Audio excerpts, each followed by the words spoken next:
Shalom Aleichem. Selamat pagi Bapak Ibu yang dikasihi Tuhan, baik yang di gereja maupun yang ada di rumah. Mari kita bersama-sama beribadah dengan sungguh-sungguh di hadapan Tuhan. Kita bangkit berdiri bersama, kita pujikan sukacitaku penuh.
Kerajaan surga yang kami sembah dalam nama Tuhan Yesus Kristus, kami mengucap syukur Tuhan kalau kami ada sebagaimana kami ada, itu semua karena kasih kemurahan-Mu yang Kau limpahkan di dalam kehidupan kami Bapa. Terima kasih Tuhan, terima kasih kami boleh datang beribadah di tempat ini Tuhan, dengan ucapan syukur ya Bapa. Biar ibadah ini boleh berkenan di hadapan Engkau ya Bapa. Kalau sebentar kami akan menaikkan setiap puji-pujian kami, biar puji-pujian kami boleh naik ke hadirat Engkau, bahkan menjadi dupa yang harum di hadapan Engkau ya Bapa. Terima kasih Tuhan Yesus, terima kasih kami serahkan ibadah ini dari awal, pertengahan hingga akhirnya, biar Roh Kudus-Mu tercurah atas kami ya Bapa. Baik kami yang melayani, baik para sidang jemaat-Mu yang ada di rumah maupun yang ada di gereja, urapan-Mu yang tercurah atas kami ya Bapa. Terima kasih Tuhan Yesus, terima kasih. Kami akan awali ibadah ini hanya di dalam nama Tuhan Yesus Kristus. Kami sudah berdoa dan mengucap syukur. Haleluya, amin. Silakan duduk. Shalom, selamat pagi, puji nama Tuhan. Kita boleh ada di tempat ini itu semua karena kasih kemurahan Tuhan yang sudah diberikan kepada kita. Karena ada satu sobat kita yang setia adalah Tuhan Yesus Kristus.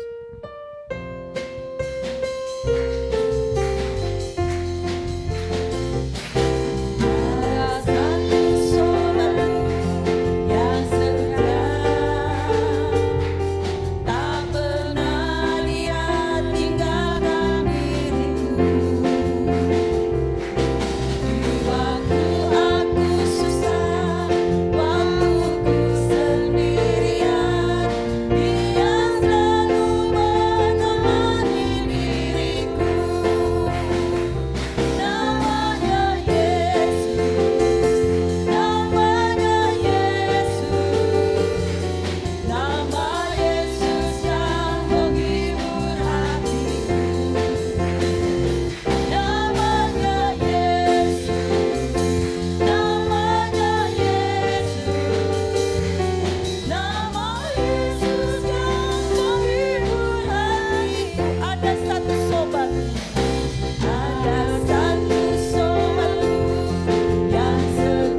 Puji nama Tuhan.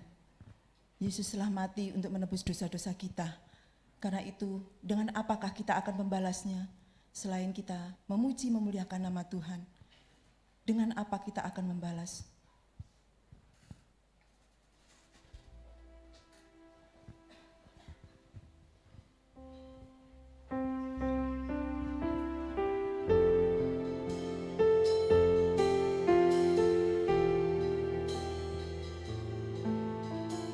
Haleluya Yesus. Terima kasih Tuhan.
inilah pengakuan kami. Dengan apa kami membalas segala kebaikan atas kehidupan kami, Tuhan. Begitu banyak Tuhan yang Kau berikan dalam kehidupan kami, bahkan tidak terhitung, bahkan tidak bisa kami bayangkan Tuhan, tidak kami bisa lukiskan. Tapi semuanya telah Kau berikan dalam kehidupan kami. Terima kasih Tuhan Yesus, terima kasih.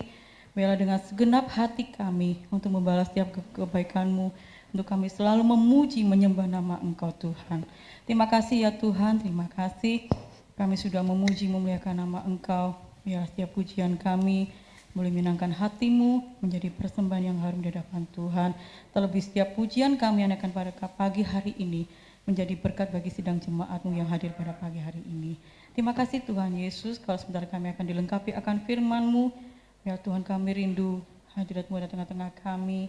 Kuasa Roh Kudus-Mu mengurapi kami semuanya, sehingga firman sebentar kami dengar, bukan saja kami dengar, tapi lewat kuasa Roh Kudus-Mu mampukan kami untuk kami melakukan akan setiap firman-Mu dalam kehidupan kami.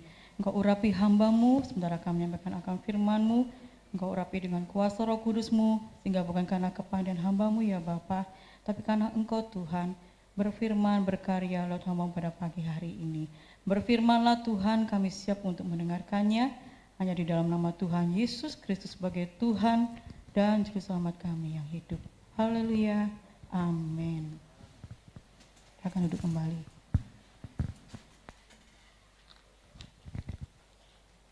Puji Tuhan, Shalom Aleihim.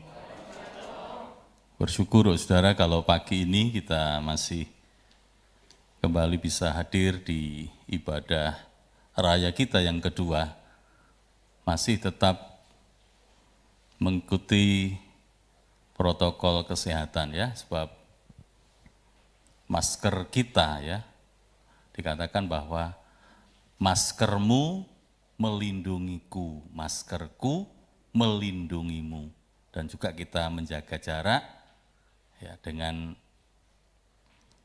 jarak kita ya, ada saling untuk menjaga satu dengan yang lain ya, sehingga kita tetap dapat beribadah dengan khusyuk dan tentu kita tetap dalam keadaan yang baik dan sehat. Puji Tuhan. Mari kita akan bersama-sama membaca dalam Injil Matius pasal yang ke-26. Kita akan sama-sama berdiri. Matius pasal 26 ayat 26 sampai dengan 29.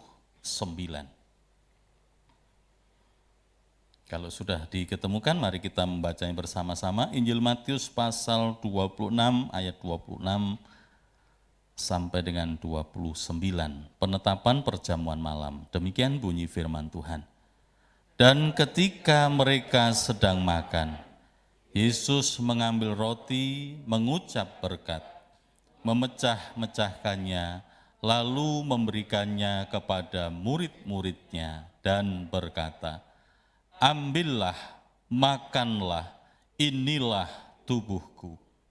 Sesudah itu ia mengambil cawan, mengucap syukur lalu memberikannya kepada mereka dan berkata, minumlah kamu semua dari cawan ini, sebab inilah darahku, darah perjanjian yang ditumpahkan bagi banyak orang untuk pengampunan dosa. Akan tetapi aku berkata kepadamu, mulai dari sekarang aku tidak akan minum lagi hasil pokok anggur ini sampai pada hari aku meminumnya, yaitu yang baru bersama-sama dengan kamu dalam kerajaan Bapa-Ku. Berbahagialah aku jikalau aku mendengarkan firman Allah dan melakukannya. Amin. Puji Tuhan, silakan duduk.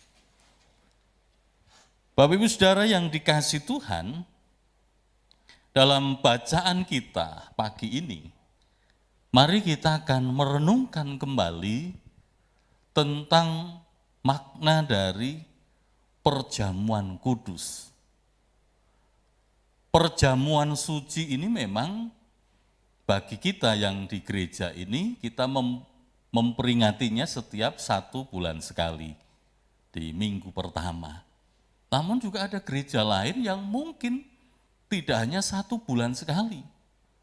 Saya dulu pernah praktek di satu gereja yang setiap minggu itu ada perjamuan kudus. Setelah perjamuan kudus selesai, ada perjamuan kasih. Itu setiap minggu, sudah. Yang pasti bahwa perjamuan kudus memiliki satu makna yang penting dalam iman kekristenan kita. Kalau kita membaca dalam Matius pasal 26 ini, bagaimana ini adalah perjamuan malam. Bagaimana Yesus makan Paskah dengan murid-muridnya, meskipun waktunya belum terjadi pada waktu itu. Mari kita perhatikan tentang makan Paskah atau peringatan Paskah.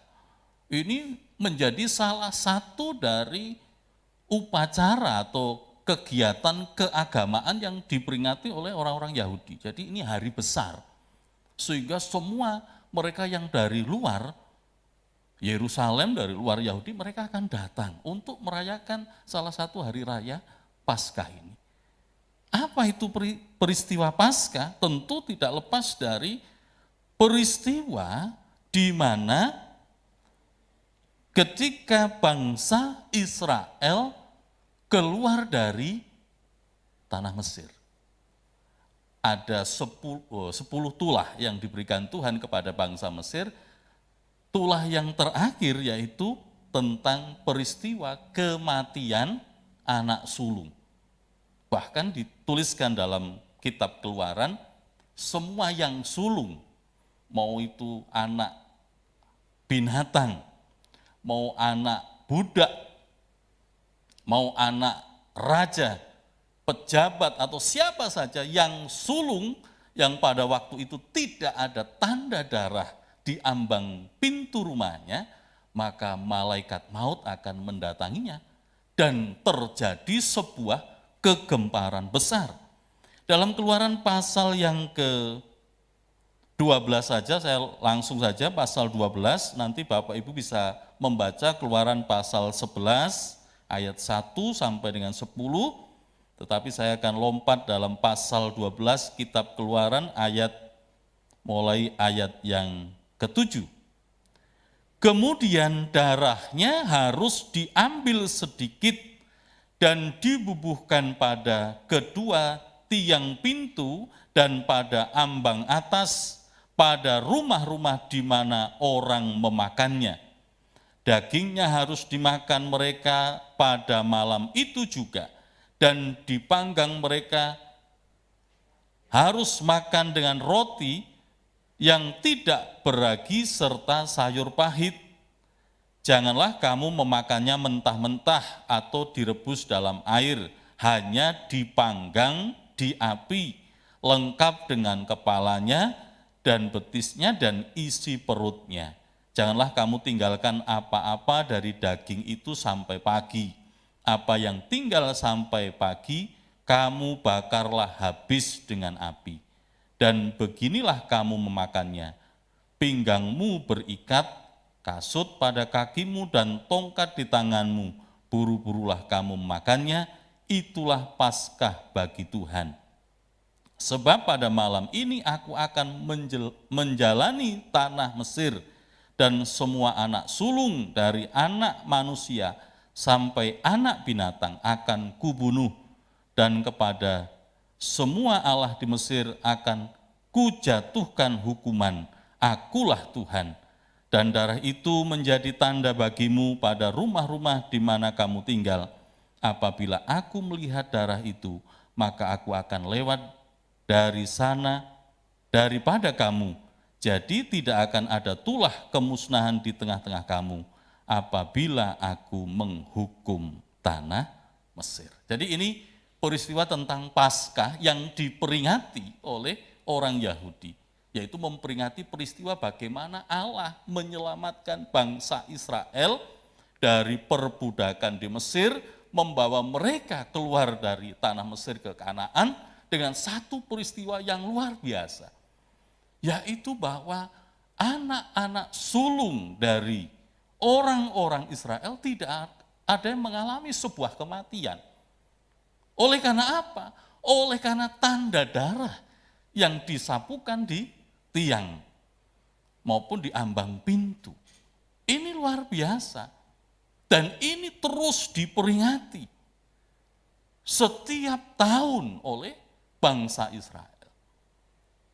Di dalam Kristus, bagaimana kita kembali dalam bacaan kita, pada waktu perjamuan malam, Yesus memberikan makna baru yang berbeda dari Paskah yang dikerjakan oleh orang Yahudi. Yaitu bahwa makan Paskah tidak lagi dikaitkan dengan bagaimana mereka keluar dari Mesir ke tanah Kanaan, tetapi lebih luas lagi. Bagaimana mereka makan minum perjamuan. Tadi dituliskan Yesus mengambil roti, ya, mengucap berkat, memecah-mecah, lalu memberikannya pada murid-muridnya, berkata, makanlah, inilah tubuhku. Lalu mengambil cawan, mengucap syukur, memberikannya pada murid-murid, minumlah kamu semua dari cawan ini, sebab inilah darahku, darah perjanjian yang ditumpahkan bagi banyak orang untuk pengampunan dosa. Jadi Yesus memberikan satu makna yang lebih luas. Bagaimana mereka, para murid, melihat dan menyaksikan langsung bersama dengan Yesus bahwa ketika mereka makan minum,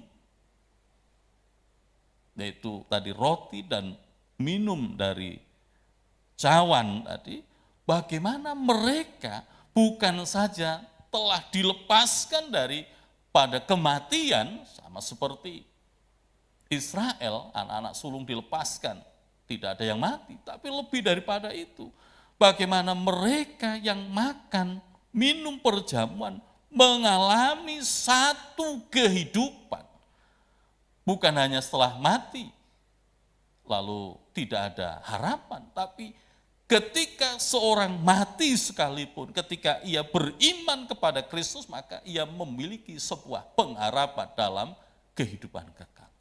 Jadi maknanya lebih luas, sesuatu yang luar biasa, bukan hanya untuk Israel, tapi perjamuan kudus korban Kristus di kayu salib itu untuk seluruh isi dunia, bagi mereka yang percaya.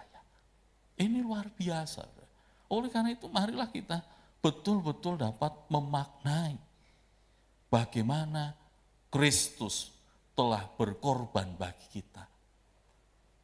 Di dalam perjamuan kudus yang bagi kita setiap bulan kita memperingatinya, tentu ini bukan sebuah seremonial saja, tetapi betul-betul dapat dimaknai bagaimana oleh korban Kristus di kayu salib, hidup kita mengalami sebuah pembaharuan dalam hidup.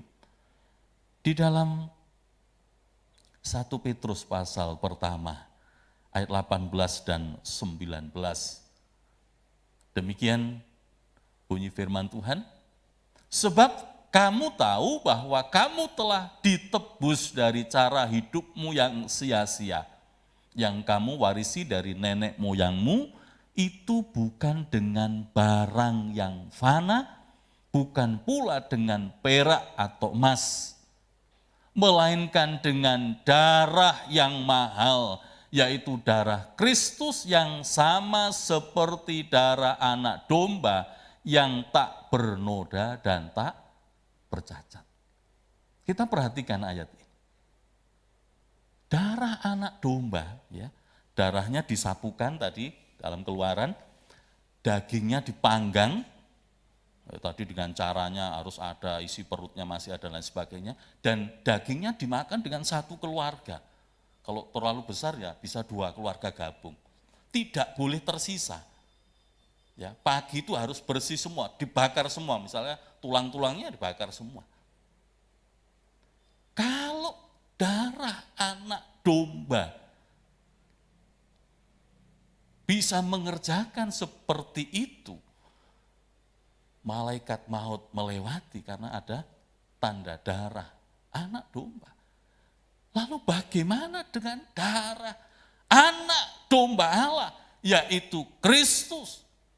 Bukan hanya menyelamatkan kita, tapi perhatikan, darah anak domba yang mahal itu telah menyucikan hidup kita.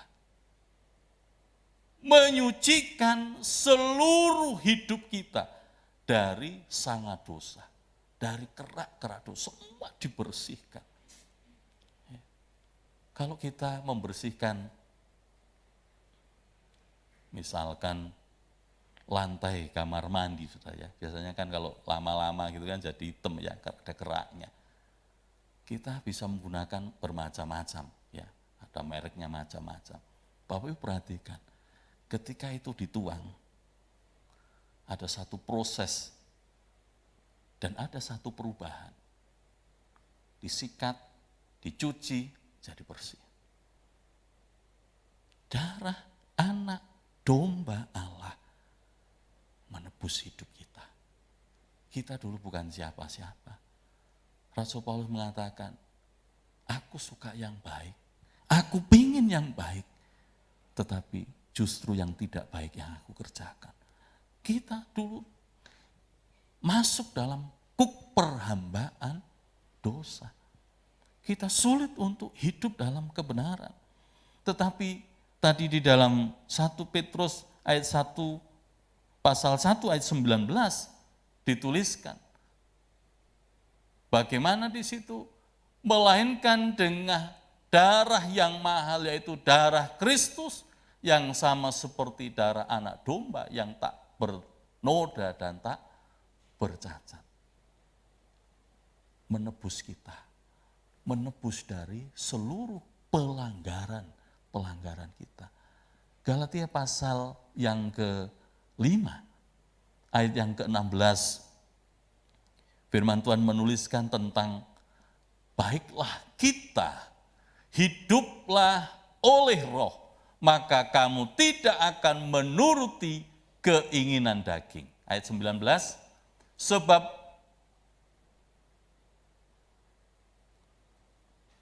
perbuatan daging nyata yaitu percabulan, kecemaran, hawa nafsu.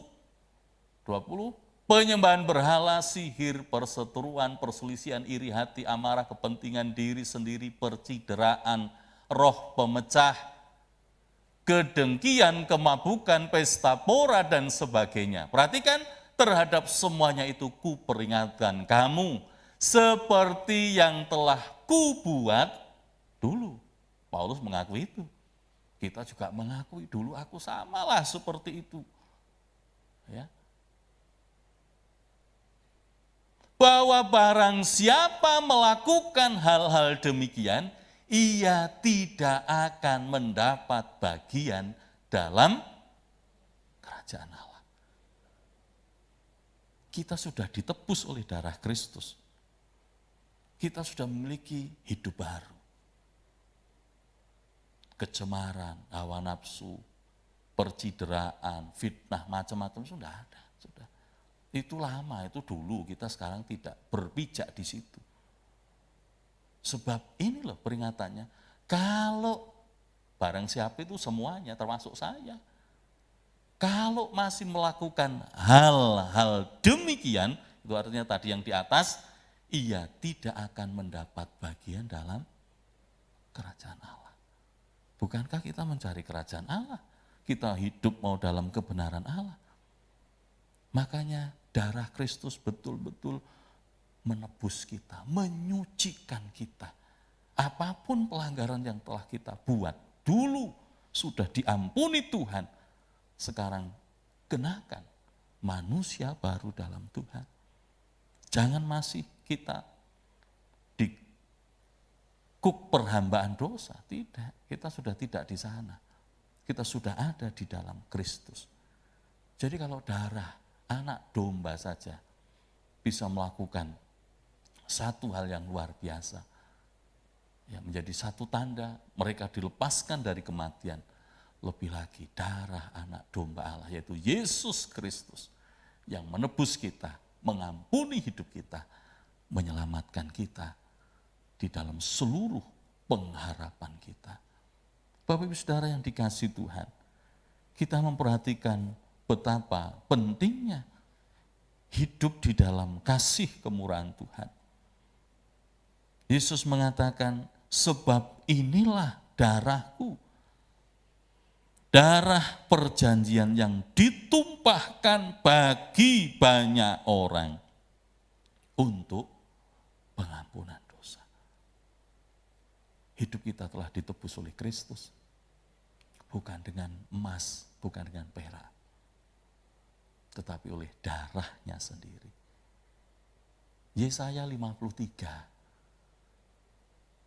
Yesus menggenapkan nubuatan ini. Bagaimana di dalam Yesaya 53, ayat yang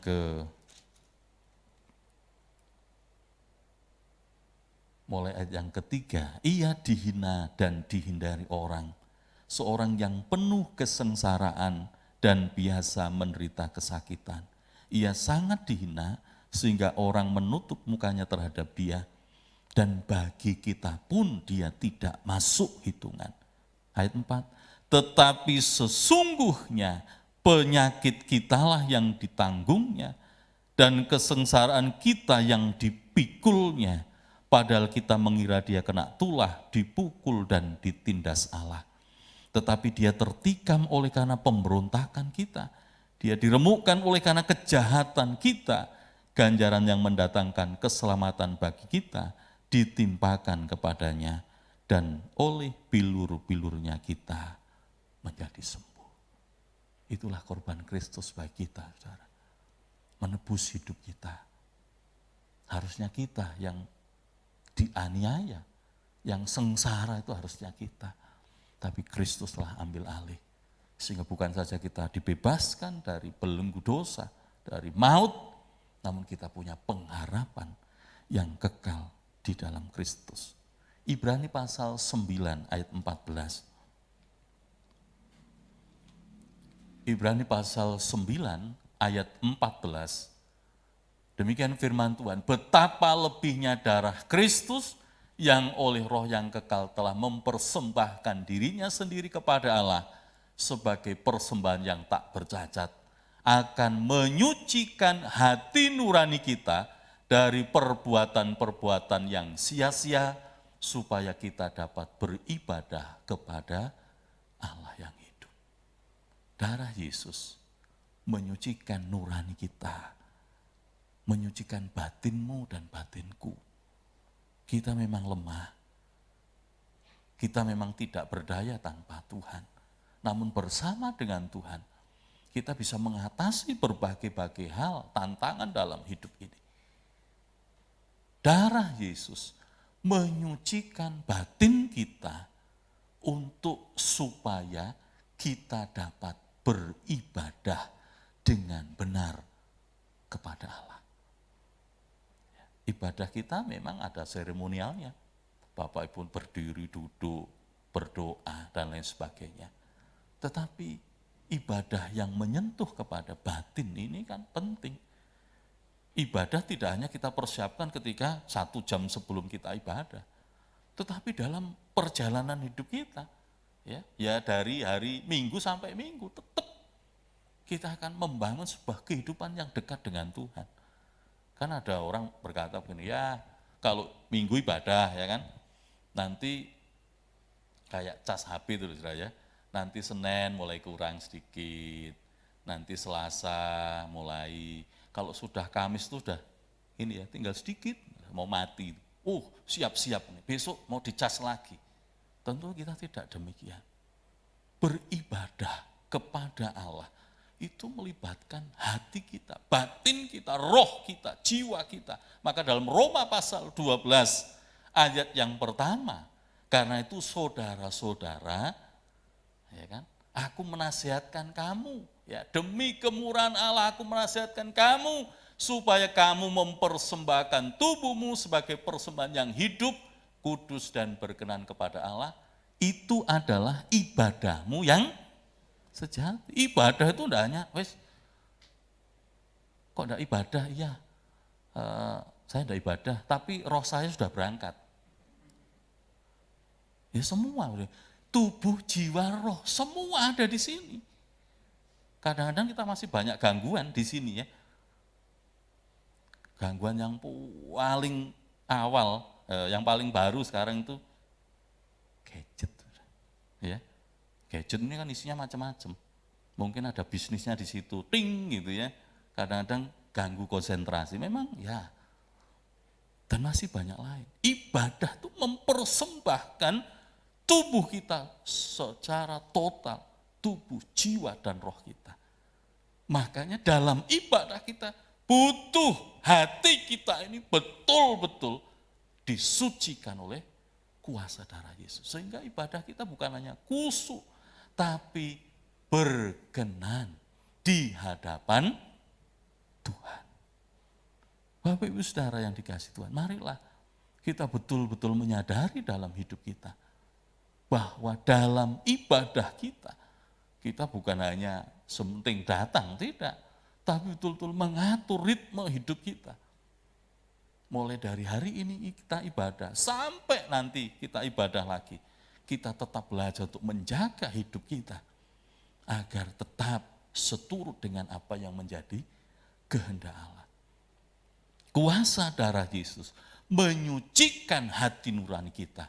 Agar kita dapat beribadah dengan benar di hadapan Tuhan. Ada banyak hal, ada banyak tantangan, ada banyak yang membuat kita mungkin lemah. Ya, kadang-kadang kita juga mengalami hal-hal yang membuat kita sulit. Tetapi mari tetap kita betul-betul menempatkan hidup kita di dalam sebuah kesadaran takut akan Tuhan. Sebab di dalam takut Tuhan inilah kita betul-betul dapat menikmati semua kebaikan dan kemurahan Tuhan. Bapak Ibu Saudara yang dikasihi Tuhan, dalam perenungan kita pagi hari ini, dalam kita sebentar akan masuk dalam perjamuan asa yang kudus, marilah tempatkan Tuhan di dalam hidup kita untuk menjadi bagian yang bukan saja telah menebus dan menyelamatkan kita, namun melalui iman kita di dalam Kristus, tadi sudah katakan darah Kristus telah menebus hidup kita. Tidak lagi pada hidup yang lama, tapi sudah pada hidup yang baru dalam pimpinan roh Tuhan.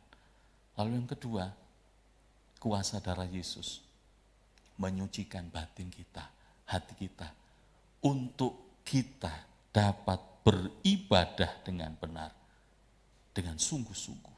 Perjamuan asa yang kudus, biarlah ini menjadi sebuah peringatan, bukan hanya secara formal, tetapi kita hendaknya dapat memeriksa diri kita, hati kita, ada sebuah koreksi di pikiran, di hati kita, agar kita betul-betul dapat memaknaikan korban Kristus, sehingga kita tidak menganggap enteng, namun kita betul-betul semakin mengerti bahwa Yesus telah mati bagi kita, korbannya besar, tidak dapat dibandingkan dengan apapun. Kalau kita mau balas dengan apapun juga tidak impas.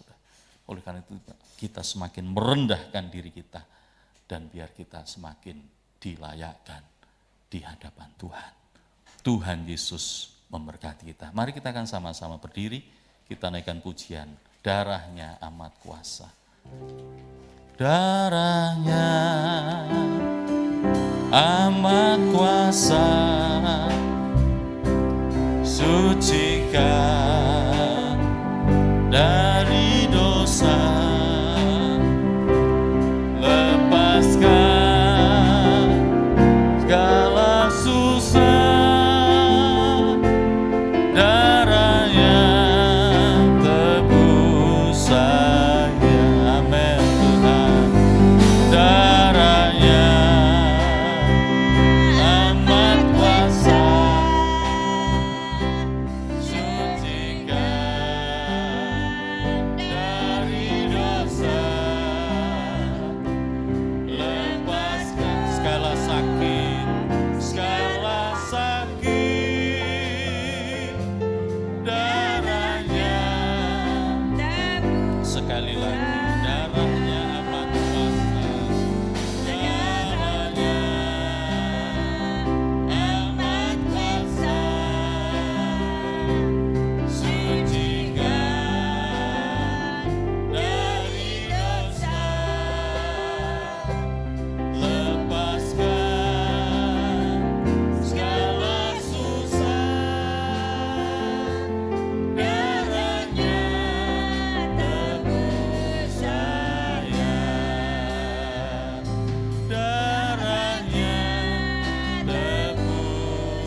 Terima kasih Tuhan. Terima kasih.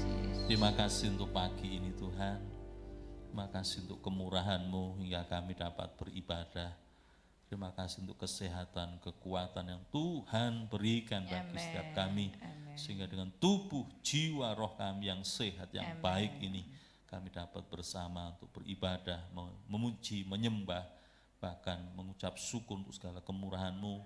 Memberkati kami dengan firman-Mu, dan terlebih sebentar kami akan memaknai akan korban Kristus di kayu salib untuk masuk dalam perjamuan asa yang kudus. Tuhan tolong layakkan hati kami, batin kami, hidup kami Tuhan, biar apa yang menjadi kesalahan, pelanggaran-pelanggaran di hati, di pikiran, Tuhan ampuni, agar kami tidak berkesalahan dalam makan minum perjamuan. Namun melalui perjamuan asa yang kudus kami oleh kemurahan dan berkat-berkat dari Tuhan. Ampuni Tuhan segala pelanggaran kami, apapun yang kami lakukan, biar kami sungguh-sungguh menjadi pribadi-pribadi yang terang di hadapan Tuhan dan di hadapan sesama kami. Tuhan layakkan kami bersama, mulai dari Ibu Gembala, kami para pelayan perjamuan, dan seluruh anak-Mu yang hadir pagi ini. Biar kami sungguh-sungguh layak dalam perjamuan asa yang kudus pagi ini, dan nama Tuhan dipermuliakan dan diagungkan. Dalam berkat nama Tuhan Yesus kami akan masuk dalam perjamuan asa yang kudus. Haleluya. Amin. Silakan duduk.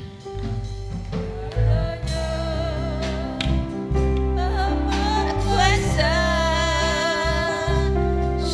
sucikan dari dosa,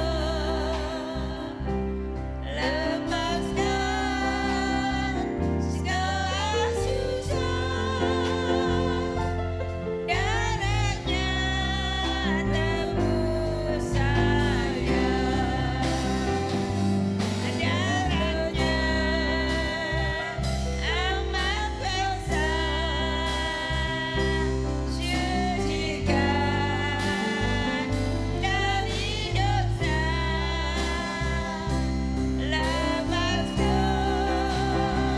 segala susah, darahnya tebus saya, darahnya amat besar, sucikan dari dosa, lepaskan segala susah, darahnya tebus saya, Kuasa sucikan dari dosa, lepaskan segala susah, darahnya tebus saya, darahnya amat besar, sucikan dari dosa, lepaskan segala susah, darahnya tebus saya. Jemaat saya undang untuk bangkit berdiri. Semua sudah terlayani. Mari kita angkat roti sebagai lambang dan iman kita. Ini adalah tubuh Kristus. Tebus saya.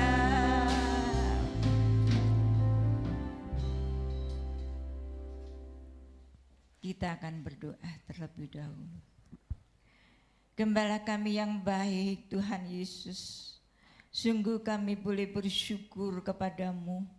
Engkau begitu baik dan mengasihi kami, sehingga pada kesempatan pagi ini kami boleh memperingati akan pengorbananmu di atas kayu salib untuk menebus kehidupan kami dari segala lumpur dosa.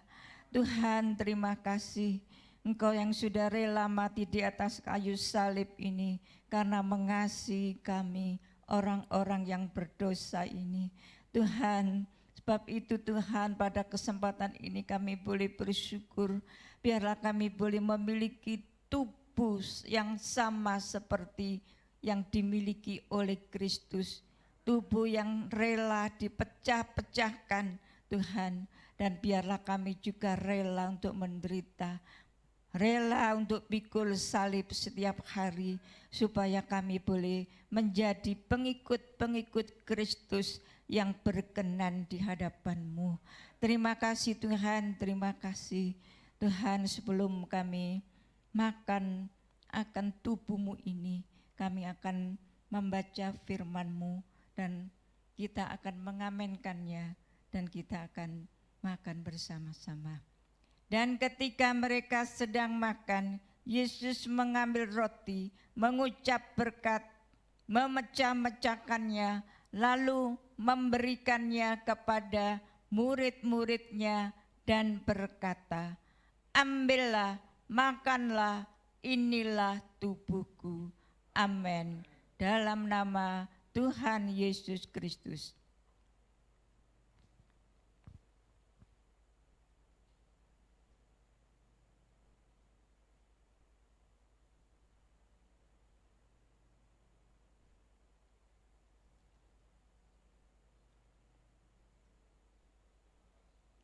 Terima kasih Tuhan, terima kasih Gembala kami yang baik. Terima kasih Tuhan, terima kasih, biarlah tubuh Kristus boleh menyatu dengan tubuh kami, sehingga kami benar-benar sudah menjadi milik Kristus, dan tidak ada satupun yang bisa memisahkan kami dengan kasih Kristus.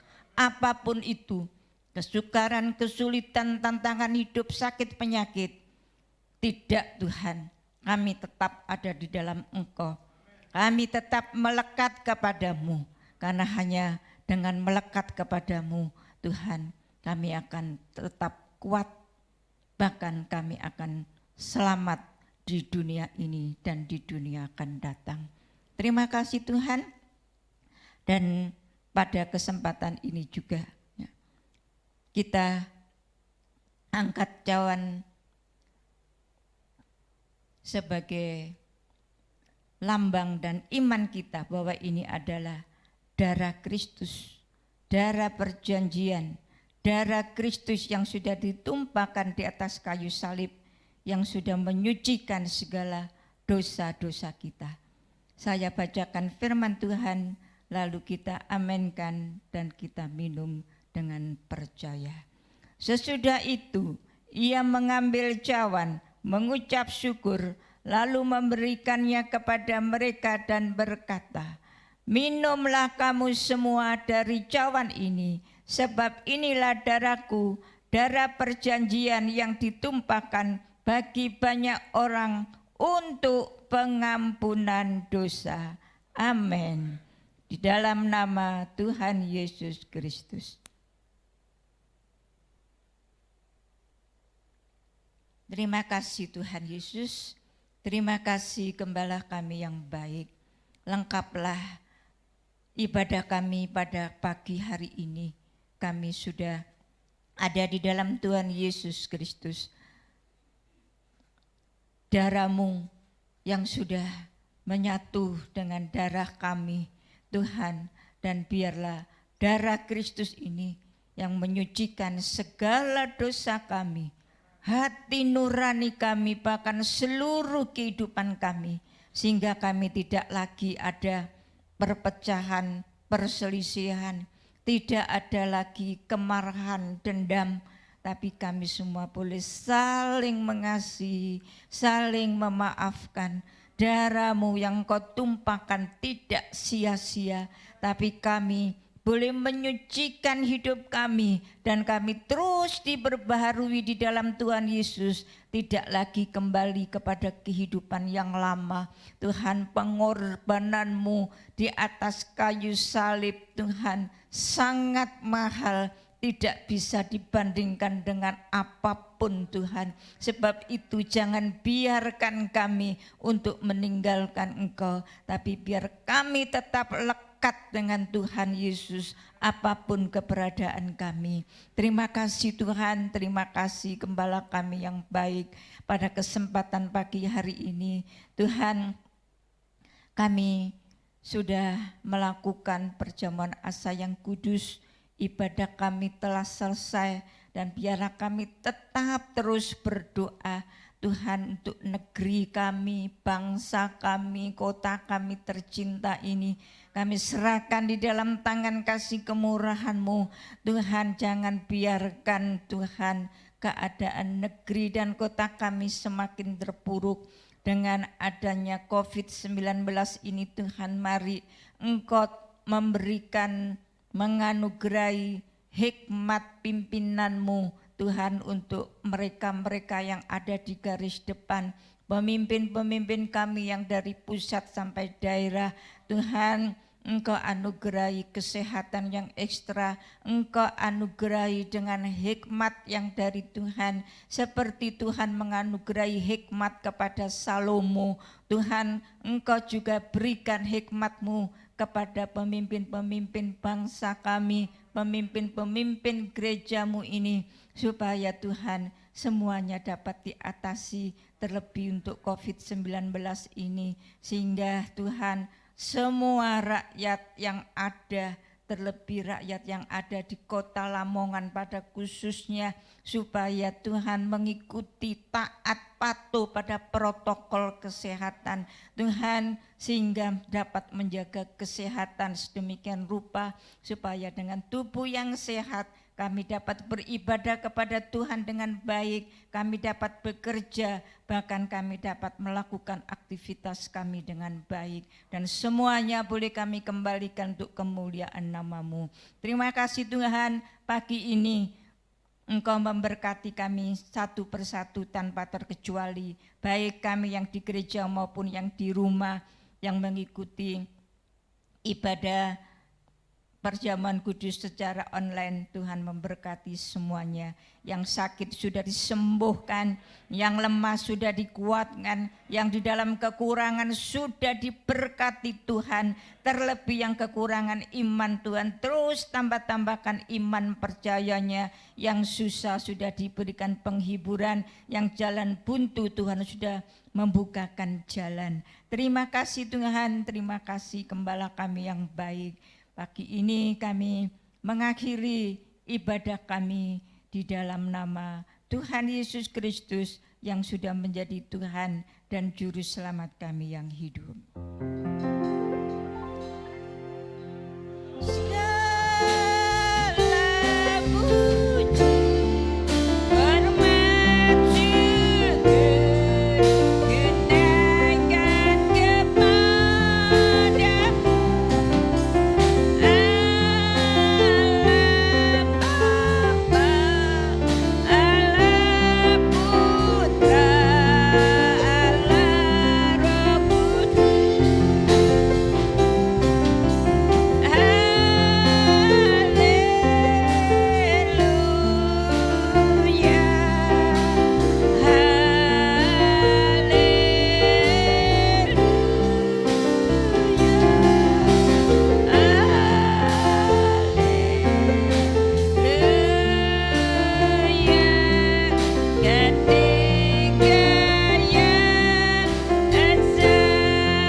Tuhan yang dikasihi Tuhan, dengan selesai ibadah kita pada pagi hari ini, pulanglah dan terimalah kiranya anugerah Bapa di surga, kasih sayang, damai sejahtera di dalam Tuhan Yesus Kristus, serta persekutuan Allah Roh Kudus menyertai kita semua mulai saat pagi hari ini sampai kita dipertemukan di awan-awan yang permai dalam kerajaan sorga yang mulia, di dalam nama Tuhan Yesus Kristus. Haleluya, amin. Silakan duduk, Tuhan Yesus memberkati.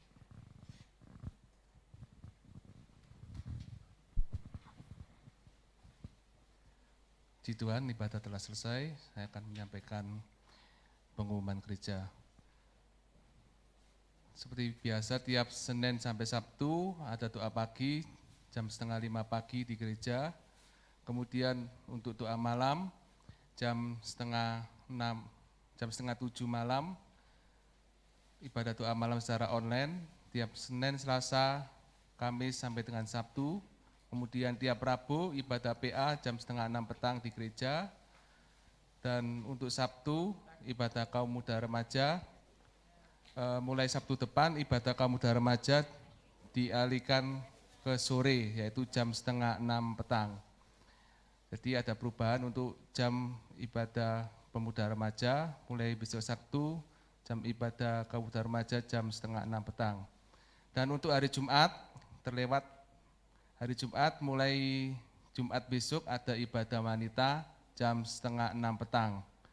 Ibadah wanita sebulan diadakan 2 kali, yaitu tiap Jumat kedua dan Jumat keempat. Jadi mulai besok Jumat ada ibadah wanita jam 5:30 petang. Demikian pengumuman yang dapat saya sampaikan. Selamat pagi, selamat pulang, Tuhan Yesus memberkati.